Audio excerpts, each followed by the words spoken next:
comes in the name of the Lord. Shalom and welcome to this edition of Revealing the Truth, where we cover the headlines, the heartlines, and biblical truth. I'm your host, the Reverend Rabbi Eric Walker, welcoming you in to the No Regrets Hour. We host the No Regrets Hour this time every month on the very first Wednesday of the month at the 12 o'clock hour with Rhonda Stoppe, the No Regrets woman. With more than 30 years of experience as a marriage mentor, pastor's wife, author, and speaker, who is celebrating her birthday today, she leads women of all ages to live lives of no regrets. Using sound biblical teaching through humor and honest communication, she teaches women how to apply God's Word to live boldly through the power of the Holy Spirit.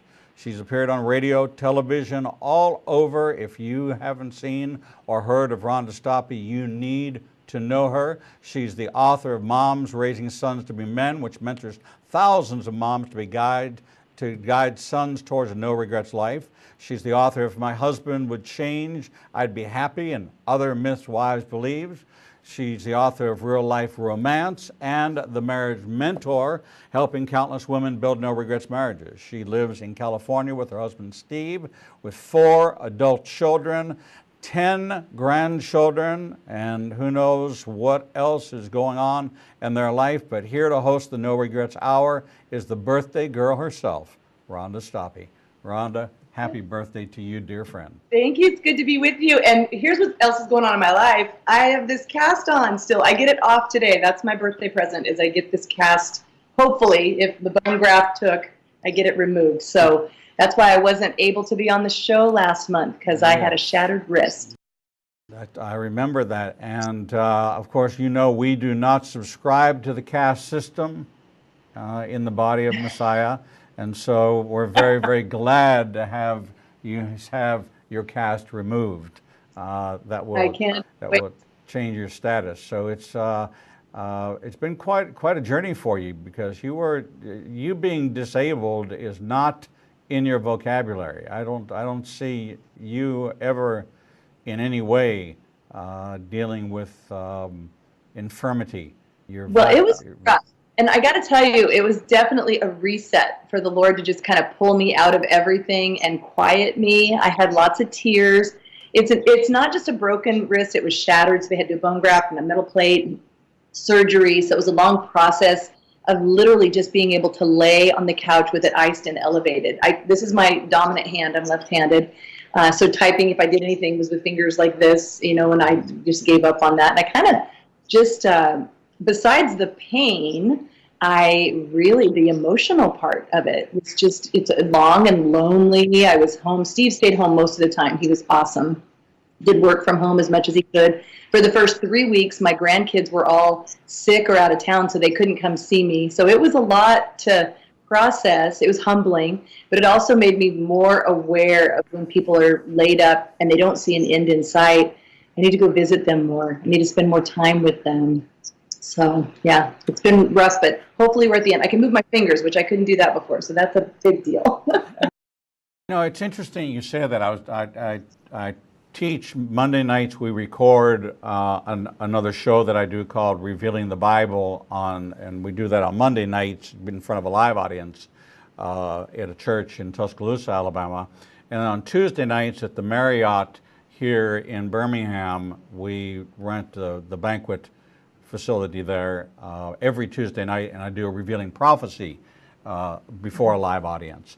And last night afterwards, there's a group that always kind of gathers together, gets a big table, and waits for us to pack up, and then on the way out I stop and I sit with them and talk. And the question came up as to what the Bible says is pure religion, true religion, okay? Widows and orphans. And I looked at them and I said, what does that mean to you? And they said, well, we need to take care of the widows and orphans. I said, but the Bible's a spiritual book as well as a natural book. So what is an orphan spirit and what is a widowed spirit?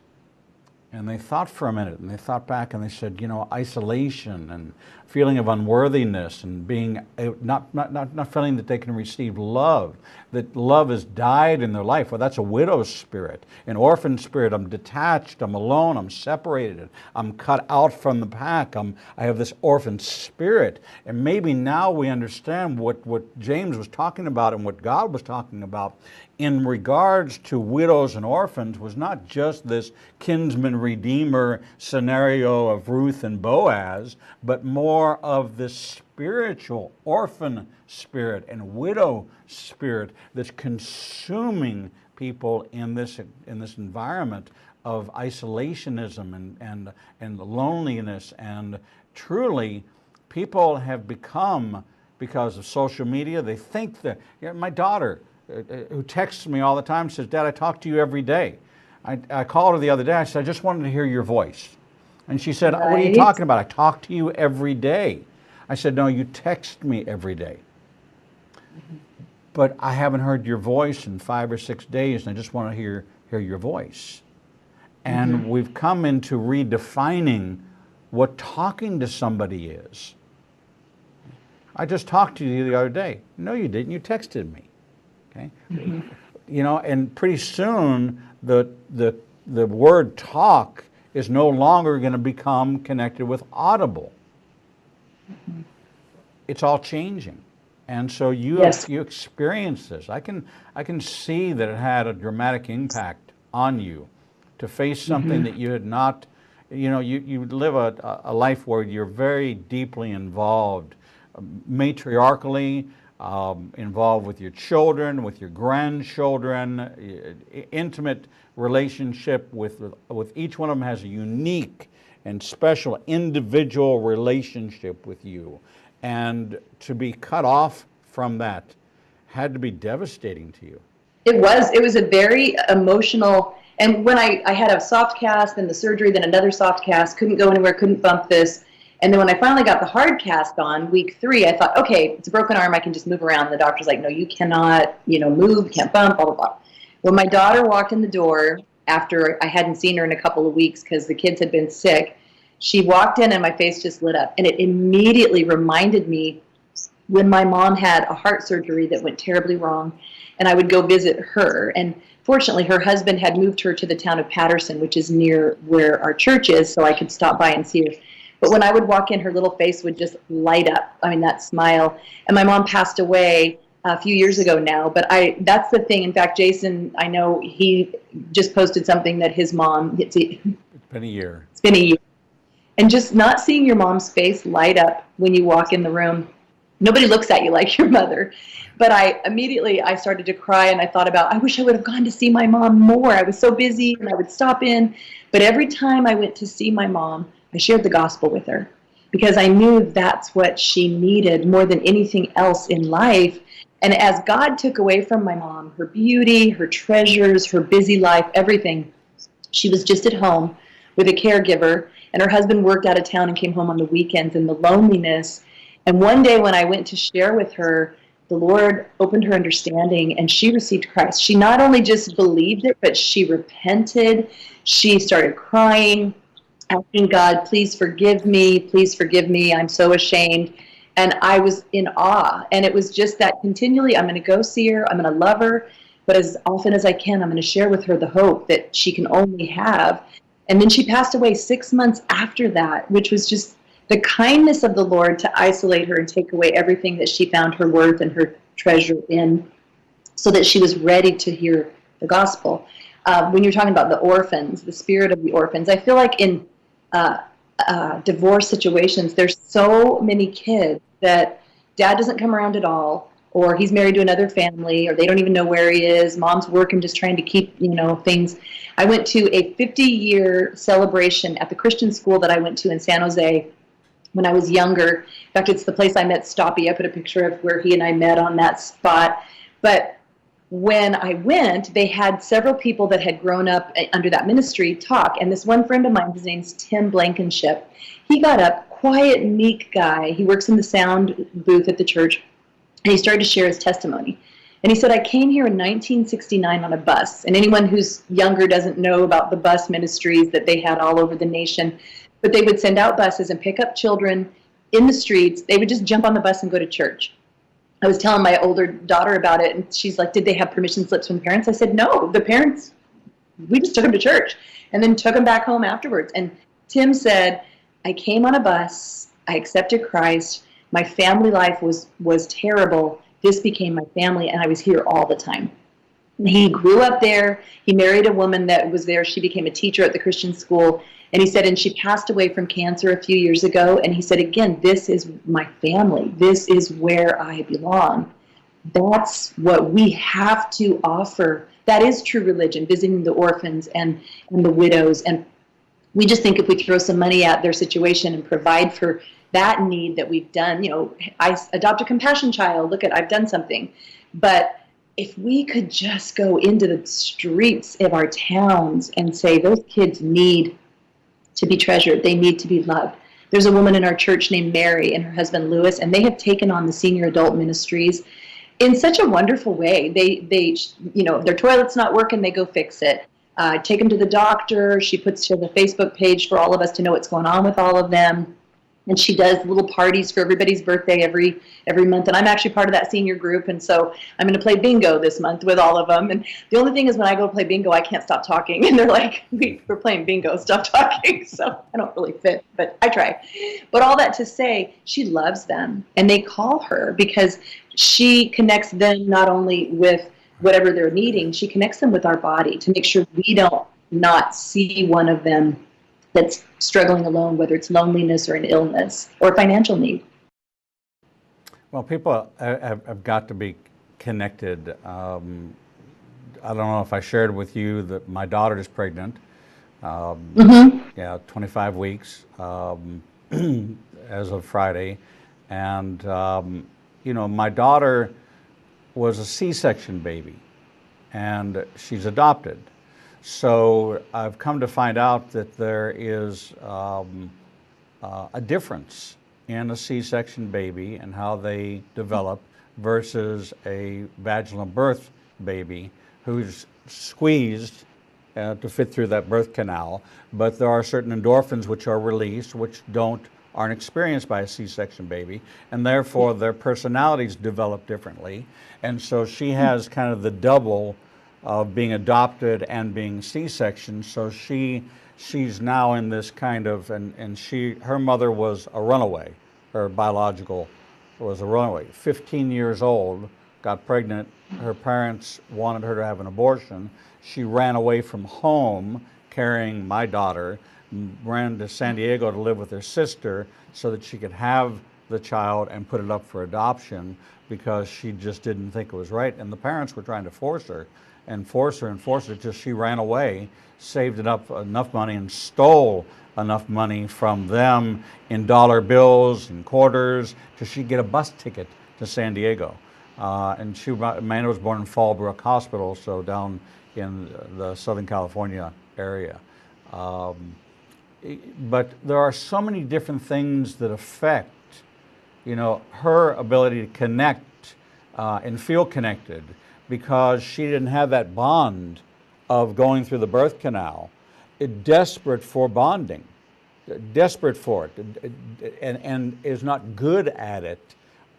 It's difficult because she didn't ever have that, whatever that wash of hormones that you get when you pass through the birth canal, she never got. And then she was put up for adoption, so there was this like double abandonment, double kind of connectivity issue of this kind of an orphan spirit that really is, you know, I don't fit, and I wasn't wanted, and then I was taken, you know, a C-section, you're taken from rather than get.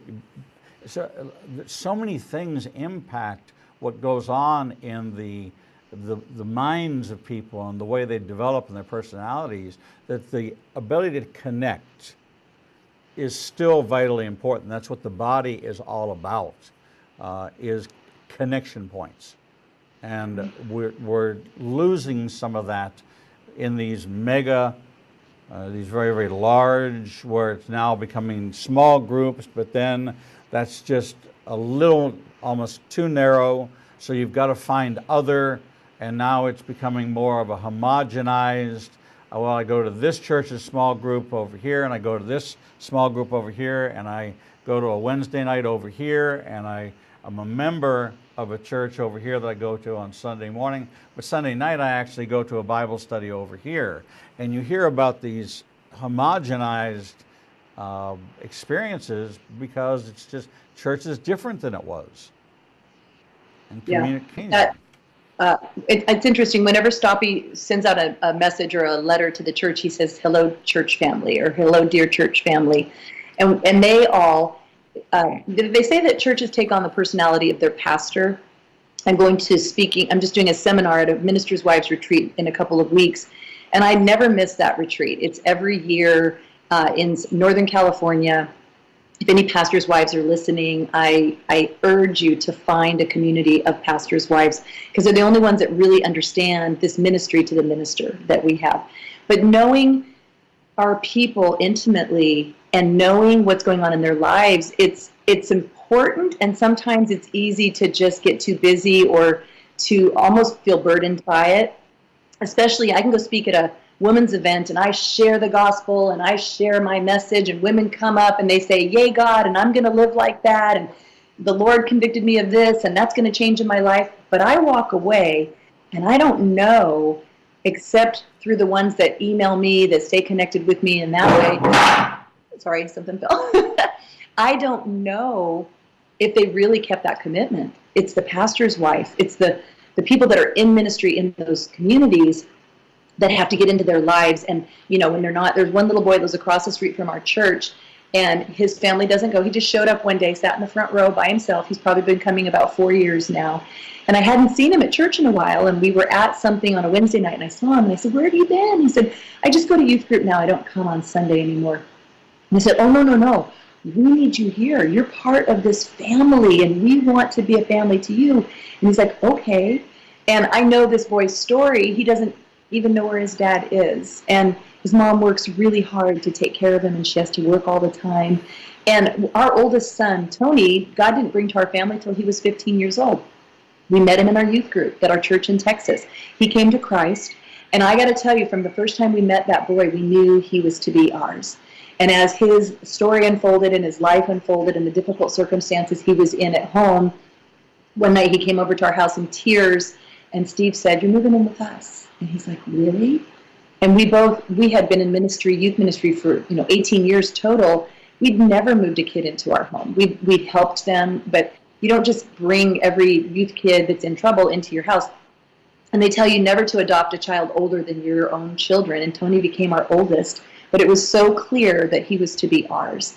And, right away, in fact, in my book, Moms Raising Sons to Be Men, Tony was bonded with Steve, and he wrote what it meant to be a part of that family. He said, "God showed me through living with this family what it looked like to love my wife, to love my children. I know that it was God's plan that I would learn that through living with them." And I understand that not everyone is supposed to adopt.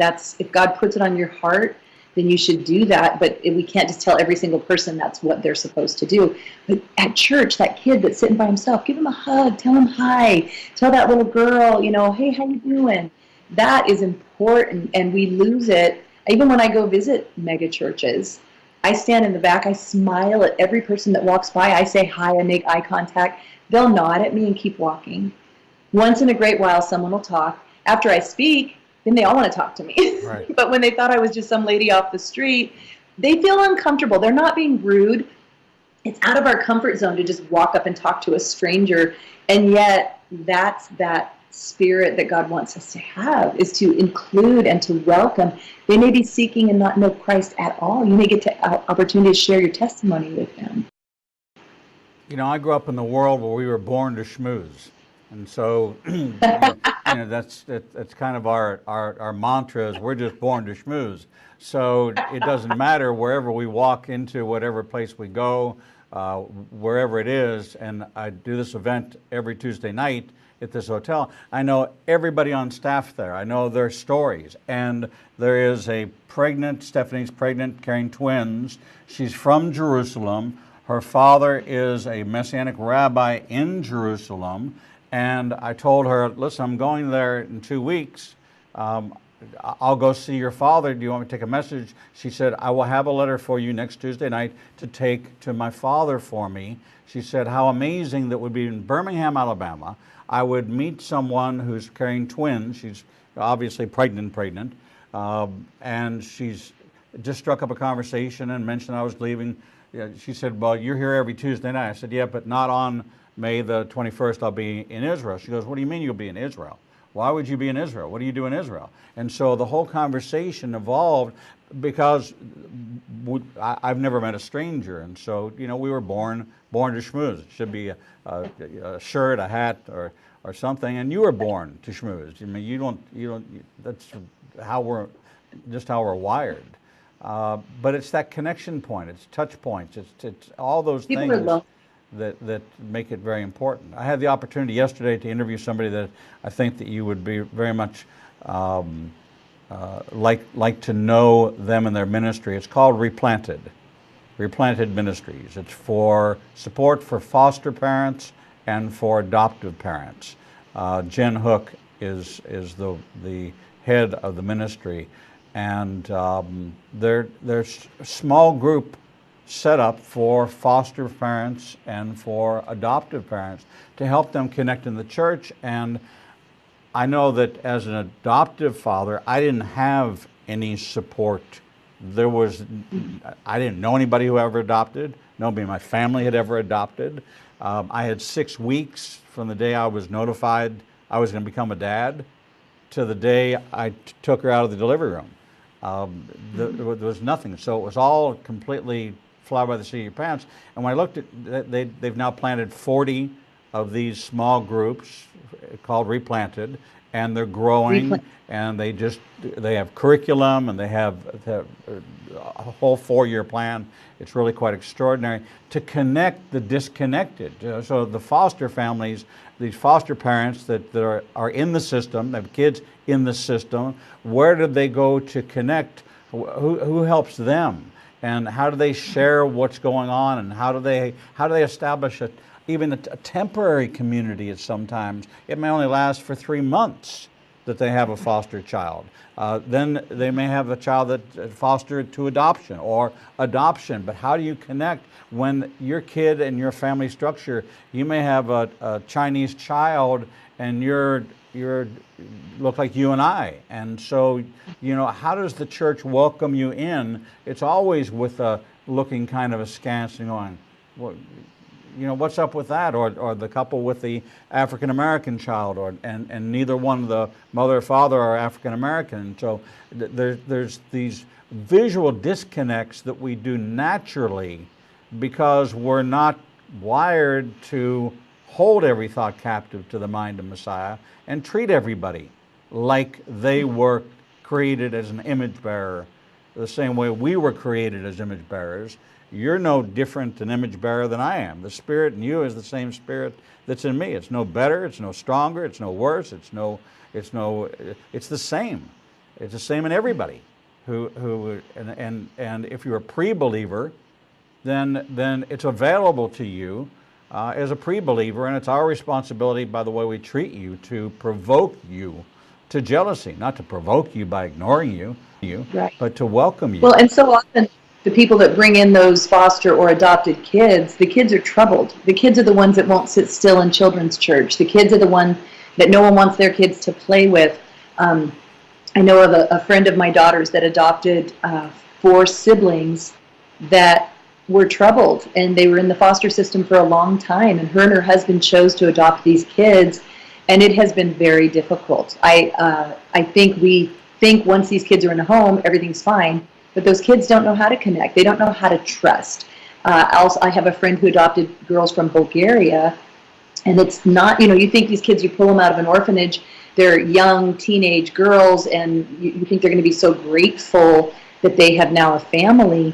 But it's so ingrained in them to live in that orphanage type environment, that to be a part of a family is so foreign. So yeah, we do need to know if someone's adopting or doing foster, God's calling them to do that if they're believers. And just as someone gets called to the mission field, this is what God has called them to. And we need to support them, pray for them, encourage them, understand those kids are going to be difficult. But their only hope is Christ in them, the hope of glory. We have what they need, and let's not isolate those families. Let's find ways to support them, pray for them. A lot of foster parents can't even go out on a date because there's no one to leave the kids with, because it has to be a certified foster person. So it's not an easy ministry to be called to. No, and we need to help them, those kids connect. When I bought the building, that the church that I converted to become the large Messianic synagogue that it became, I went to the family court system here in Birmingham, and I found the family law judges and the guardian ad litems, and I said, I want to offer you our facility. We have a whole education building, 20 classrooms, we have a huge playground, we have all these facilities, every age group, there's fully equipped with everything for supervised visitations, so that you have a place to bring families to visit, to use a place that's safe, it's video monitored. You can actually be as the guardian ad litem or the social worker or the supervisor. You don't even have to be in the room with them. You can actually watch it on a monitor and listen in if you need to give time for parents to heal whatever's going on and why there's supervised visit, whatever it is. And I went to the family courts, and they were like, we've never heard of this before. And I said, well, I have this huge facility and it's not being used on the weekends. After Shabbat services are over, 1 o'clock, everybody's gone and the place is virtually empty.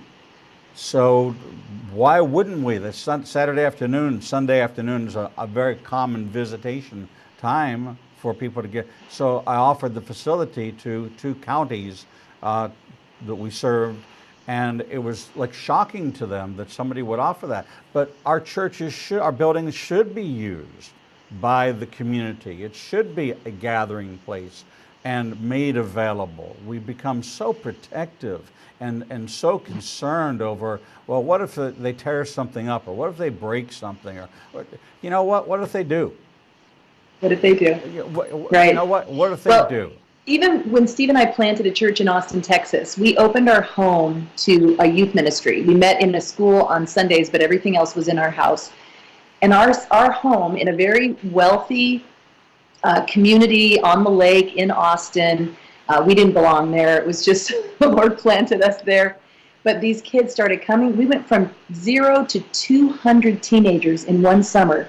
And these kids were coming to Christ. And we were feeding them hot dogs, and that was it. We'd do hot dogs and chips, and they would trash our house. We had white carpet. It was just a mess. And I remember this big old boy was standing there. He was a football player. And if you feed them, they will come in youth ministry.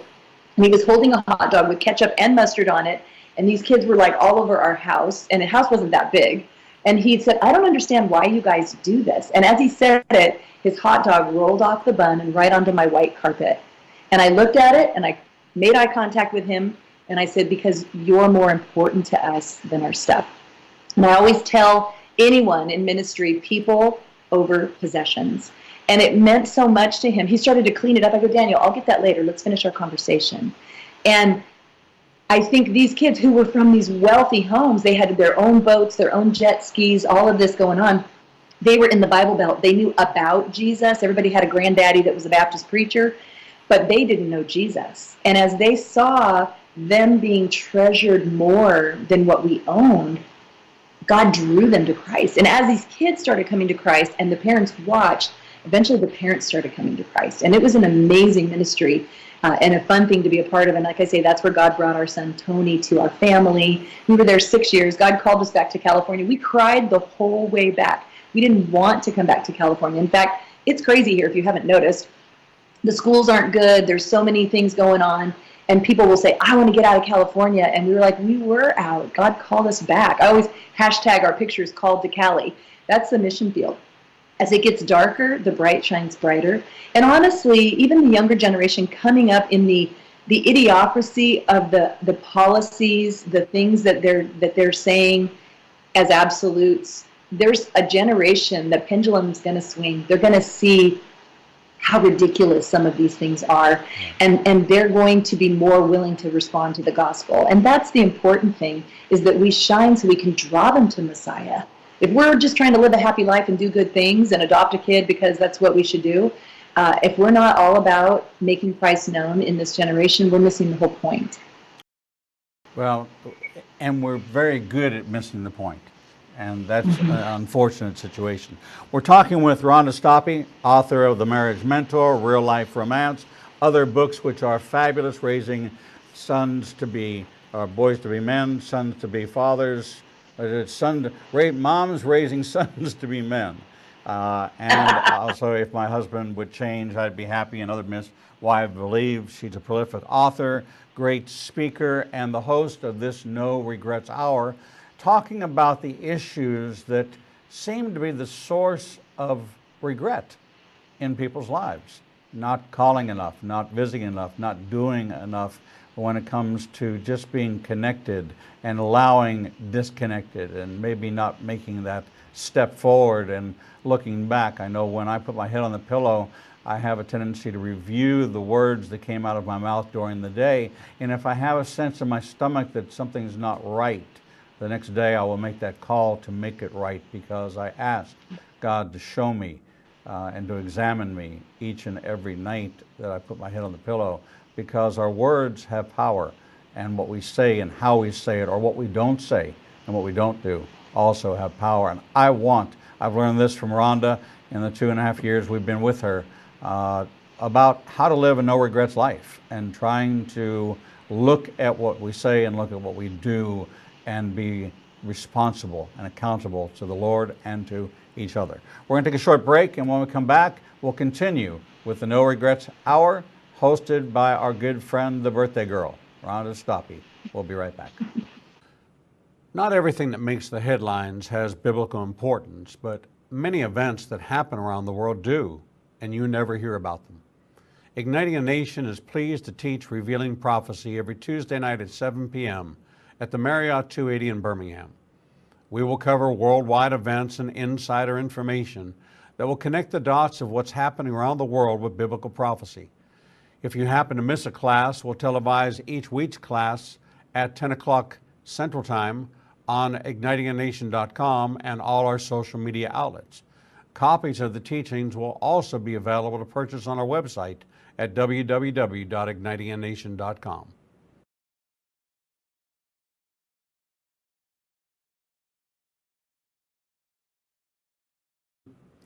The Lord meets you right where you are, and so does Igniting a Nation's new live streaming outlets. You can now watch Revealing the Truth, Revealing the Bible, and Prophecy Revealed simulcast live each Monday through Friday from 10 a.m. to 1 o'clock p.m. Central Standard Time on YouTube Live, Facebook Live, Vimeo, Periscope, and through our website, www.ignitinganation.com. No matter what device you are using, our program will automatically scale so you won't have to miss a single program. And if you happen to miss an episode, you can always subscribe to the Igniting a Nation YouTube channel and access over 1,000 interviews and never miss your favorite authors, special guests, and topics that interest you the most. There are lots of ways to see Israel, but nothing compares to seeing the land of the book and the people of the book through the eyes of two Jewish believers who can take you on a journey that will bring the entire Bible to life. When you join Rabbi Eric Walker and his #1 rated tour guide, Edo Canaan, in Israel, you'll experience incredible teachings, first-class accommodations, and actually walk where Jesus walked. You will experience the Bible transforming from black and white into living color, and you will never see the Bible in the same way again. For more information, visit us at www.ignitinganation.com/events. The Lord contends with what contends with you, and Igniting a Nation is committed to bringing to light each and every issue that faces a believer's life. Our live stream programming and teachings take you on a journey to finding biblical truth from a wide variety of experts who share their insights into a deeper walk with the Lord. We have assembled the most comprehensive panel of experts in the fields of prophecy, caregiving, healing from trauma, shame, and abuse, and so much more. We continue to expand our teachings and programming to meet your needs. We're committed to healing the nations with biblical truth. Visit www.ignitinganation.com to develop a deeper walk with the Lord and start your journey to a transformed life. The Bible commands us to study to show ourselves approved, but most study using Bible study tools and not actually studying the Bible chapter and verse. Igniting a Nation is pleased to present Revealing the Bible, recorded and taught each week before a live audience. We take you deeper into the actual Bible and verse in both Hebrew and English and connect the dots between the Old and New Testament. You can attend our 2 classes in Tuscaloosa and Birmingham or watch the program every Wednesday at 11 a.m. Central Time on ignitinganation.com and all our other simulcast outlets. For more information, visit www.ignitinganation.com/events. Shalom and welcome back to this edition of Revealing the Truth, where we cover the headlines, the heartlines, and biblical truth. I'm your host, the Reverend Rabbi Eric Walker, welcoming you to the No Regrets Hour with Rhonda Stoppe, author of Real Life Romance, Inspiring Stories to Help You Believe in True Love, The Marriage Mentor, and a host of other great books and lots more to come. She is known as the No Regrets Woman. Rhonda Stoppe, welcome back to this edition of the No Regrets Hour. Good to be back. Good to have you back. So we were talking about adoption, and you know, my daughter was adopted in California because I was living in California at the time, and the court made a statement, the judge made a statement, and the statement the judge made was that this child is now entitled to every God-given right as if she was your natural-born child. Now, as a Jew, that warms my heart because that means that she's recognized as being Jewish, and under Israeli law, she's recognized as being Jewish. And so it was very important. It has great, deep, deep meaning. Those words just were so weighty to me because I didn't know, I didn't realize, I never made the connection. And of course he had to say those words, and then all of a sudden, I mean, the tears just began to pour out of me because now this was my daughter. This was the only child that I would ever have. And now she's carrying the only grandchild that I will ever have because she does not like being pregnant at all. None of us do, but it's still, you forget. Maybe, but she's really not liking it at all. You know, and when my mom had me, she was 17. I was her second child, and my dad was 19. And my parents got married when she was 15, and she was pregnant. They didn't know the Lord, and her mother tried to convince her to go to Mexico for an abortion. Mm-hmm. And my mom, a 15-year-old little tiny person, stood up to her mom and refused. And I know that was just the Lord protecting her children. And my parents got married. My dad came to Christ when I was 4 years old, and there was a huge change in our family when my dad came to the Lord. But I wrote an article, it's called A Letter to My Teenage Mom. After my mom had passed away, it was the first, I think it was my first birthday after she passed away, because your mom always makes a big deal about your birthday, and so you always miss your mom a little bit more on that day. And I thanked her for the courage she had. And I thanked her. There was a part in that article that I love the story. My mom was in the hospital. My dad had just gotten a job, 19-year-old, hanging garage doors. They lived in Southern California, so he couldn't stay with her at the hospital. She was by herself, crying. I was crying inconsolably. Here's a 17-year-old, overwhelmed. She had to quit the drill team in high school when she found out she got pregnant with me. And she used to tell me that. It didn't make sense to me until later. It's like she was telling me, I gave up everything for you. Right. And this woman passed by her hospital room, heard my mom crying, heard me crying, went in, picked me up, encouraged my mom, prayed over me, and then quieted me and handed me back to my mother. And I don't know what that woman prayed. My mom couldn't remember, but my mom told me that story, and it's like, I want to be that woman. that goes into the life of a teen girl that decides to keep her baby, or a teen girl that decides to have her baby and give it up for adoption like this young woman gave you your daughter, we need to celebrate their courage to have those children, because culture says, just, you know what, just go make it go away, and abortion is the answer. And that's where when I speak all over, that's the regret so often that women share with me, is their regret over, back in the 70s when abortion became legal, they weren't telling kids anything except it's tissue, we're just going to get rid of it, and you can go on with your life. And so I actually have an article that just published on Focus on the Family, and it's called Lessons from a Teenage Abortion Accomplice.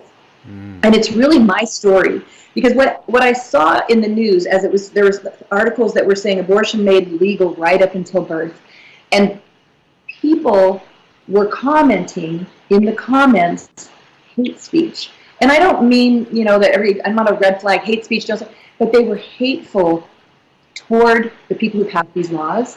They were hateful toward the people who would do this thing. And, I read a book every year, and it's called The Pursuit of Holiness by Jerry Bridges. And I just read my morning thing that I was reading this morning. We're most like God when we forgive our enemies, when we forgive those that persecute. And as I was reading these comments, I was thinking, any woman who was a part of having an abortion, or maybe like me, going with a friend when they had an abortion, the pain of those unforgiving words, and thinking, because these are Christians, they're speaking for God, God could never forgive me of this horrible thing. And I think a lot of times that's where the anger comes, when people are trying to fight that abortion is not wrong, because they've had one. And so they have to fight for all their worth to say, I did nothing wrong. And when laws are passed saying it was a baby that you killed, I cannot, if it's a person who's had an abortion, they cannot look in the mirror and know they murdered their own child. So they have to fight it. They have to get angry. We have to get past that anger to say, what is it that's making them so angry? And oftentimes it's their own guilt, their own shame, their own realization that came sometime later. So in my story, in this article, it says, even now, 40 years later, I get sick when I remember what it felt like sitting in the waiting room while my friend had an abortion. I am ashamed to admit my role in making it easier for her to end that pregnancy. And as I sat there and I was with her, I sat in this room, and it was an awful feeling in this room. And I remember there was a couple that had come in, a married couple, and the wife had gone in. They had explained they just didn't have the money, and they were still doing their career and school and all that stuff, and so it wasn't time to have a baby. And the next Sunday, when I went to church, I went to a really large church, and like a mega church back in the 70s, and I pulled up out of my parking spot. I was by myself, and as I got out of the car in this huge parking lot, this couple walked right past me. And I made eye contact, and I was trying to remember where I knew them from, and then she and I both realized, and she looked down, grabbed her husband's arm, and they walked away. And I thought, what have we done? The shame and the regret in that moment, what have we done? And I just kind of put it to side and didn't think much about it until I got pregnant with my own child, which was years later. And then they're rolling around in your womb, and they're hiccuping and sucking their thumb, and back when I had my first child, we didn't have ultrasounds. Now you do a 4D, and you can actually see what they're going to look like. But that realization came over me again. I helped my friend kill her baby, and I was an accomplice to that. And fortunately, because I know Christ, because I know that God forgives to the utmost, because I know I could repent and ask God to forgive me, and He takes my sin as far as east is from the west, He doesn't throw it in my face anymore. I could be free from that shame and that guilt. But I could also have compassion on anyone that finds himself in that situation, knowing the desperation. As kids, this girl's parents were involved in ministry, and the idea was, if this comes out, it will shame my parents, it will shame me. And there was this almost teenage understanding of not nobility, but something like, I'm doing this for them. I'm doing this for my parents. And I think once the time comes down the road, when people realize what has happened, what they have done, we get to offer grace. We get to say, there is no sin that God will not forgive. There is nothing that He cannot wash. Though your sins are as scarlet, He will make you whiter than snow. We have this hope to offer, and we have to be willing to push past the anger towards those people who are going to kill those babies. I think of Paul, when he was in ministry, what did he say? I will preach Christ and him crucified.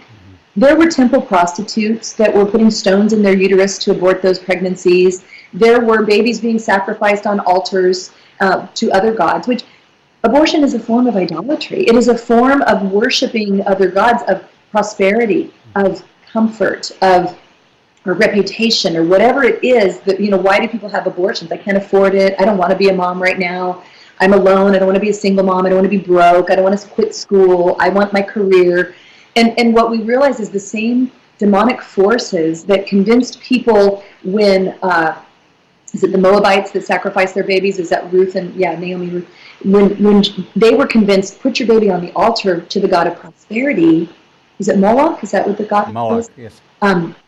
They were convinced they were doing the right thing because the god of this world had blinded their eyes. In the same way, the god of this world is blinding the eyes of a generation who cannot believe that what they did was taking the life of a child.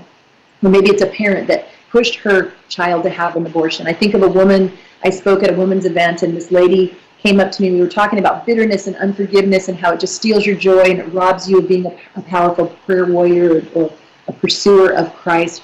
And she said, I needed to hear that. She said, I have lived my entire life hating my mother. When I was a teenager, I got pregnant. My mom made me have an abortion. And I went home after the abortion and something was terribly wrong.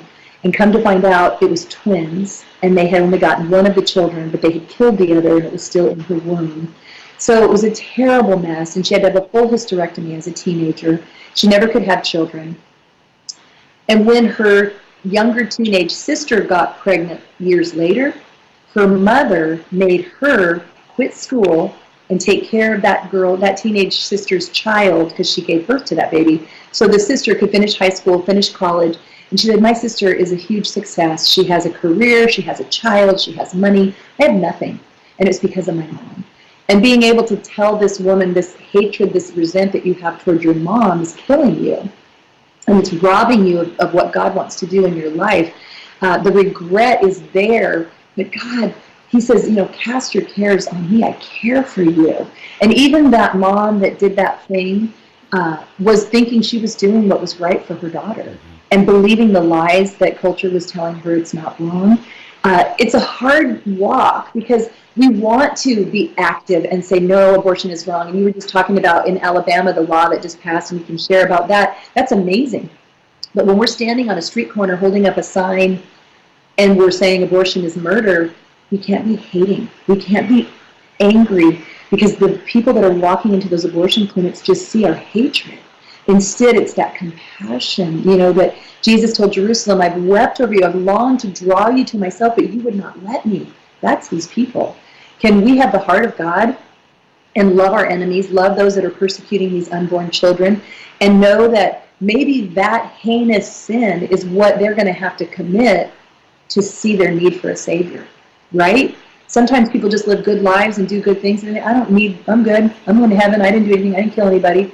But when someone looks in the mirror and says, I did kill somebody, and it was my own child, and we're able to say, but there's hope, because God takes that sin away. He washes you whiter than snow, and he washes away our regret and uses us. The women that I know who have admitted, some publicly, some privately, I don't think every single woman has to stand up and say I had an abortion, but they have admitted that this is sin and that I did this and I've asked God to forgive me, and through Christ's blood I've been washed and cleansed.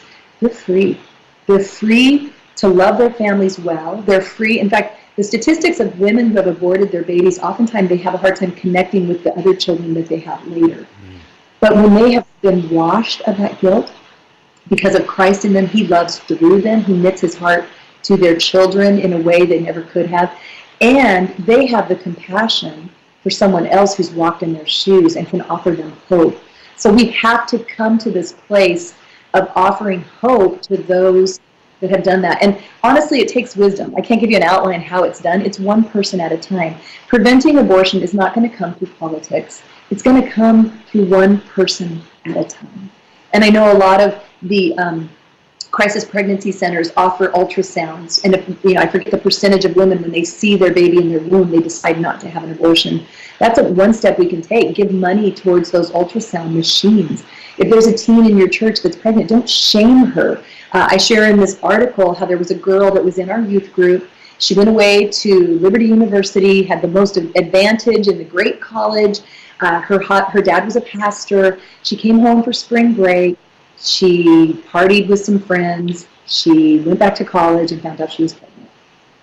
And when she finally came home, she told her family, she told everybody. The pastor got up in front of the church to tell what happened, and he was tearful. And it was a situation we all were sad over what had happened.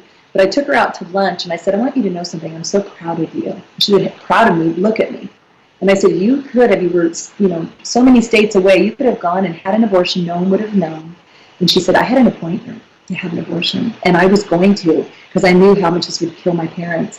But she said, your voice was in my head. Steve and I had been in youth ministry. I was actually her cheerleading coach when she was in high school. And she said, I remembered the things that you guys talked to us about this being a baby. We showed a film, and I think I've talked about it before. It was called Silent Scream, and it was back when ultrasounds weren't very common, and it was an ultrasound of a baby being aborted, and the horror of it. But she said, I couldn't go through with that. And you never know when you just are involved in the lives of teenagers. When we talk to them, that's how we're going to prevent abortion. And I know you had shared last time we talked about this, the statistics are not teenagers that are aborting. It's the 20, 30-somethings that are out there that are busy doing their career or whatever. If we can get into their lives, if we can talk, it's not just don't have sex for the sake of not having sex. It's walking in holiness, walking in purity. And I'm talking about Christian kids right now that are having abortions, that are sneaking away and knowing I'll be so shamed. But if we get into their lives and show them it's not purity for purity's sake, God calls us to holiness and to sexual purity. Because when we're walking in sexual immorality, and I remember when we were kids in the 70s, like, how far is too far? Just tell me how far is too far. What's the gray area I can get away with? And adults wouldn't answer that like it needed to be answered. Basically, what we got out of it was don't do the thing that makes a baby. So that leaves a lot of room for doing whatever it is you think you can do and get away with. Well, eventually, at some point, kids cross over that line. We all know that. And so we have to step into their lives, have those uncomfortable conversations with them, and help them understand you want to be walking in the Spirit when you're choosing a spouse. If you're sleeping with someone before you're married, your best bet, if they're going to be a good spouse, is your best bet. The Holy Spirit is not going to guide you and give you God's insight into the heart of this person to know if this is someone who's going to be a good spouse to raise children with, to serve God with. This is something you're exchanging, this amazing wisdom and discernment God gives us as His daughters, as His sons, walking in purity, to discern who is someone He wants us to spend our lives with when we go to bed with them. And once we knit our lives with them, it's hard to see through the emotions. We've got to have those conversations, and we've got to be willing to be loving and show them Christ's love in spite of their shame and a way out of it. You know, one of the most powerful parts about your article, as we're coming to a close of this No Regrets Hour, is that God really is sovereign over romance and love. You know, Yes. We talk about the sovereignty of God, but we don't break it down to realize that He is sovereign over romance and love. That He's the one, it's the institution of marriage that He created. It's His institution. It's not an institution of man, it's an institution of God.